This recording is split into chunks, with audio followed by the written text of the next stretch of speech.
हिंदू संगठनो आपनो आभार माने छे अने ए आभार क्यारे ज खरेखर साचा अर्थमां कहेवाशे के तमे आने परिणामना स्वरूपमां एने लावीने बतावो। साथे साथे मैं हमणां पण वात करी के जे कई दूषणो छे दूषणो पाछळथी आपने लेखित द्वारा अमे आपीशुं, आपनी साथे मीटिंग करीशुं। आपना संपर्कमां एक एक गामने तमे जे अपेक्षा राखो छो ने एना माटे तमाम हिंदू समाज तैयार छे। बजरंग दळ, विश्व हिंदू परिषद अर्धी राते तैयार छे।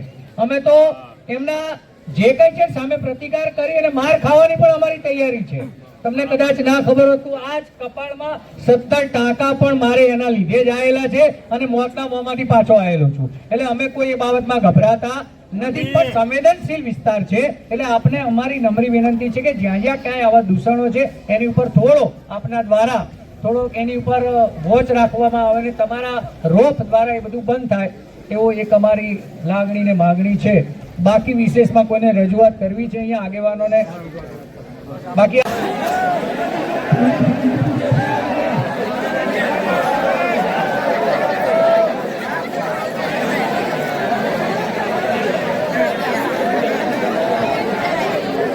તાલુકાનું ગુજરાતનું દુઃખ છે।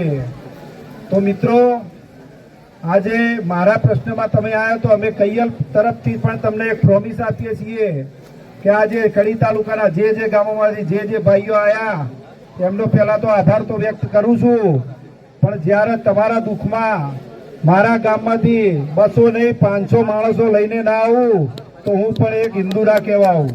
તો તમામ આવેલ ભાઈઓ તથા બહેનોનો હું આભાર વ્યક્ત કરું છું। જય હિન્દ, જય ભારત। 24 કલાકમાં અમારી માગણી ના સંતોષાઈ तो बजरंग दल गुजरातना तमाम कार्यकर्ताओं, सरदार पटेल सेवा दलना कार्यकर्ताओं, दरेक लोगों क्षत्रिय सेना होय दरेक हिंदू संगठनो अहींया आवशे अने कई पण थशे, तोड़फोड़ थशे तो एनी जवाबदारी अमारी नहीं रहे परंतु प्रशासननी रहेशे। પુરાવા અમે એકત્રિત કરી રહ્યા છે અને એને શિક્ષા થાય। કાલે અમે અહીં પોસ્ટિંગ હોય, અમે અહીં હોઈએ કે ના હોઈએ, પણ ગુનેગારને શિક્ષા થવી જોઈએ અને થવી જોઈએ। સમજ્યા કે નહીં? પણ એમાં શું છે, દરેક વસ્તુનો પહેલા કાલે સાંજ સુધીમાં ઓરિજિનલ આરોપી નહીં પકડાય તો પરમ દિવસે રવિવારે સવારે 10 વાગે હાઈવે ઉપરથી એક પણ ગાડી પાસ થશે નહીં, હાઈવે ચક્કાજામ થઈ જશે। જો તમે આરોપી પકડી શકતા ના હોય તો તમારા રોડની અને રસ્તાની જવાબદારી મેળવી તમારો પોલીસ કાપડો બોલાવવાની વ્યવસ્થા કરી લે।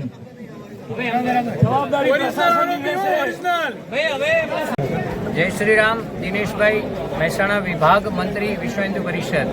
આજે અહીંયા જે ઘટના કૈયલ ગામમાં બની છે, જે ખનીજ ખનન વિધર્મીઓ દ્વારા કરવામાં આવતું હતું એ પણ ખાસ કરીને ગોચરમાં, તો જ્યારે અહીંયા ગામના અને આજુબાજુના જે હિન્દુ સમાજને ખબર પડી તો એ ખનન રોકવા માટે ગયા અને વિધર્મીઓ દ્વારા એમને જે હુમલો કરવામાં આવ્યો છે એને વિશ્વ હિન્દુ પરિષદ સખત શબ્દોમાં વખોડી કાઢે છે। અને આજે સમગ્ર ગામ અને આજુબાજુ સમગ્ર હિન્દુ સંગઠનો, વિશ્વ હિન્દુ પરિષદ, બજરંગ દળ, ક્ષત્રિય સેના, એસપીજીને તમામ હિન્દુ સંગઠનો દ્વારા એક અલ્ટિમેટમ આપવામાં આવે છે કે આવતા 24 કલાકમાં જે ગુનેગારો છે, જે વિધર્મીઓ દ્વારા અહીંયા હિન્દુ ભાઈઓ પર હુમલો કરવામાં આવ્યો છે એમને જો પકડવામાં નહીં આવે તો આગળની કાર્યવાહી કરવામાં આવશે। ને બીજા દિવસે અમે એ રસ્તા રોકો આંદોલન પણ કરીશું અને પોલીસ સ્ટેશન ઉપર અમે પીકેટી પણ કરીશું અને અન્ય જે કાંઈ યોજના બનશે એ યોજના મુજબ અમે પ્રતિકાર કરીશું। તો અમારી માગણી છે કે ત્વરિત રીતે આ જે હુમલાખોરો છે એમને પકડવામાં આવે અને યોગ્ય સજા કરી અને ન્યાય આપવામાં આવે। હેલો, આશીષ પટેલ, 108 અધ્યક્ષ એસપીજી ગુજરાત પ્રદેશ।